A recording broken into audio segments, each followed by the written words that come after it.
अस्सलाम वालेकुम व्यूअर्स, आप प्रोग्राम देख रहे हैं ब्रास टैक्स और मैं हूं आपकी होस्ट मारूफ कुरैशी। हमारे साथ मौजूद हैं हमारे एनालिस्ट जनाब जैद हामिद साहब। अस्सलाम वालेकुम सर। व्यूअर्स, आज हम आपके सामने हाजिर हैं CIA threats to Pakistan part 5 के साथ। पार्ट 4 हम इसका कर चुके हैं और आज इस सिलसिले की 5वीं कड़ी है। मैं एक बात बताती चलूं कि आज की एपिसोड किसी भी सूरत मिस करने वाली नहीं है, क्योंकि आज इसमें हम ऐसे इश्यूज को डिस्कस करेंगे जिनको जानकर आपको प्रोग्राम के एंड में कोई ना कोई कंक्लूजन आप ड्राइव कर सकेंगे पाकिस्तान के करंट हालात के ऊपर। So this is going to be a very hard hitting episode. Zaid साहब प्लीज शुरू कीजिए। देखिए मारूफ, जैसे आपने कहा कि हम CIA थ्रेट्स टू पाकिस्तान की एक सीरीज कर रहे हैं, ये इसका 5वां प्रोग्राम है। पिछले प्रोग्राम में हमने सवात ऑपरेशन की बात की थी। आज अल्लाह के फजल से सवात ऑपरेशन अपने लॉजिकल कंक्लूजन की तरफ पहुंच चुका है। जिन मिलिटेंट्स, दहशतगर्दों और टेररिस्ट को इंडियंस ने और CIA ने तैयार किया था पिछले 5 साल में, अल्लाह के फजल से सवात में उनकी कमर तोड़ी जा चुकी है। उनके बेसिस, कमांड कंट्रोल सेंटर्स, उनके एक्सप्लोसिव लेबॉर्ट्रीज, उनके वेपन कैशेस, उनका काड्रे, उनके तमाम अफराद, वहां पे अल्हम्दुलिल्लाह इतनी चोट लगी है उनको कि अब अल्हम्दुलिल्लाह उन तमाम इलाकों से तो इनका सफाया इंशाअल्लाह अनकरीब कर दिया जाएगा। रेफ्यूजीज जो बाहर आए हैं अब वो वापस जाना शुरू हो गए। जो सप्लाईज थी बिजली की, गैस की, पानी की, वो आहिस्ता आहिस्ता बहाल की जा रही है। पुलिस जगह जगह इलाकों में अपने दोबारा से फराइज को संभाल रही है। अल्लाह के फजल से इंशाअल्लाह आने वाले वक्तों में सवात की वैली और मालाकंड, दीर और ये सारे इलाके महफूज हो जाएंगे इंशाअल्लाह। उसी दौर में साउथ वजीरिस्तान में बैतुल्लाह महसूद के खिलाफ ऑपरेशंस की बात की जा रही थी। हमने पिछले प्रोग्राम में यह बात कही थी कि जब सवात का ऑपरेशन फैला हुआ हो और हम सवात में इंगेज हों तो उस वक्त बैतुल्लाह महसूद के खिलाफ साउथ वजीरिस्तान में ऑपरेशन करना हमारे लिए एक मुश्किल ऑप्शन होगा। बिल्कुल, खास तौर पर उस वक्त कि देखिए सवात की वादी चारों तरफ से पाकिस्तान के इलाकों से घेरी हुई और पाकिस्तान के लिए कदरे आसान था कि हम अपने ही इलाके को घेर कर दुश्मनों को अंदर ट्रैप कर लें और उसके बाद उनके खिलाफ एक फौजी कार्रवाई करें। राइट। वजीरिस्तान के इलाका इस मामले इस लिहाज से इंतहाई मुश्किल, इंतहाई दुश्वार गुजार और मुख्तलिफ है। साउथ वजीरिस्तान में CIA और रॉ का सबसे बड़ा दहशतगर्द एसेट बैतुल्लाह महसूद, उसकी पूरी सप्लाई लाइन अफगानिस्तान की तरफ से खुली हुई है। यानी पाकिस्तान अगर इस तरफ से कार्रवाई भी करता है अपनी तरफ से साउथ वजीरिस्तान में, तो फिर बैतुल्लाह महसूद के लिए अफराद, असलहा, रुपया, वेपन, कम्युनिकेशन इक्विपमेंट, ये सब लाना, उसके लिए सप्लाई की कोई प्रॉब्लम नहीं है।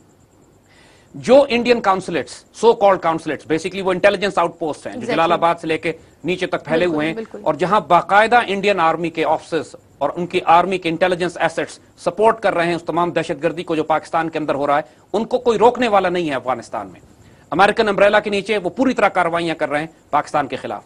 हम वो तमाम पर्सपेक्टिव को आज डिस्कस करेंगे कि जनूबी वजीरिस्तान और नॉर्थ वजीरिस्तान में क्या हो रहा है और पाकिस्तान के पास आइंदा आने वाले वक्त में क्या ऑप्शंस हैं।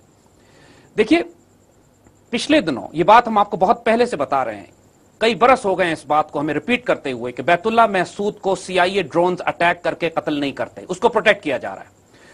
जब पहली मर्तबा यह हुआ है कि जब नॉर्दर्न 5 ट्राइबल एजेंसीज जो पाकिस्तान की हैं, बाजोड़, मोहम्मद, कुरम, औरकजई, खैबर, उन तमाम एजेंसीज को क्लियर करने के बाद हमने सवात में मिलिट्री ऑपरेशन शुरू किया तहरीक तालिबान पाकिस्तान के दहशतगर्दों के खिलाफ।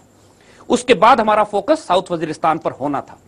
नॉर्थ वजीरिस्तान में पाकिस्तान ने तकरीबन 2-1.5 साल पहले से ही हमने पीस डील्स करके उस इलाके को सेटल कर दिया था। वजीर ट्राइब्स के अंदर जो गुल बहादुर, हाफिज गुल बहादुर के नाम से एक मिलिटेंट कमांडर था, उसकी पाकिस्तान से अमन मुआहदा था, पीस डील थी और किसी किस्म की कोई प्रॉब्लम नॉर्थ वजीरिस्तान में पिछले 1.5-2 साल से नहीं हो रही थी या अमन था। राइट। अब अमेरिकन के लिए लाजिम था कि बैतुल्लाह महसूद को बचाने के लिए कोई कार्रवाई करें। इनको हमारी पुष्ट में खंजर देना जरूरी था। एक तरफ तो बैतुल्लाह महसूद को प्रोटेक्ट इस तरह कर रहे हैं कि ड्रोन से उसको अटैक नहीं करते। सही।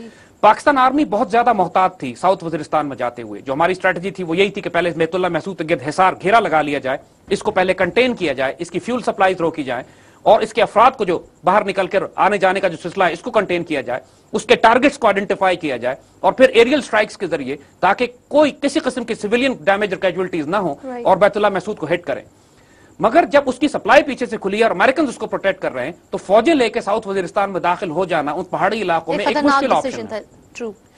अमेरिकन ने क्या किया, जो गद्दारी हमारे साथ इन्होंने की वो ये कि इन्होंने नॉर्थ वजीरिस्तान पे हाफिज गुल बहादुर को भड़का दिया पाकिस्तान के खिलाफ, जहां पीस था, पहले जहां अमन था। नतीजा यह हुआ कि जब अमेरिकन ड्रोन्स ने उनके इलाकों पे स्ट्राइक्स की, नतीजा यह हुआ कि हाफिज गुल बहादुर को या पहले वो खरीद चुके थे इसी दिन के लिए कि जब पाकिस्तान बैतुल्लाह महसूद के खिलाफ आएगा तो ये नॉर्थ में पाकिस्तान के खिलाफ एक नया महाज खोल देंगे ताकि पाकिस्तान के लिए एक सीरियस प्रॉब्लम खड़ी हो जाए।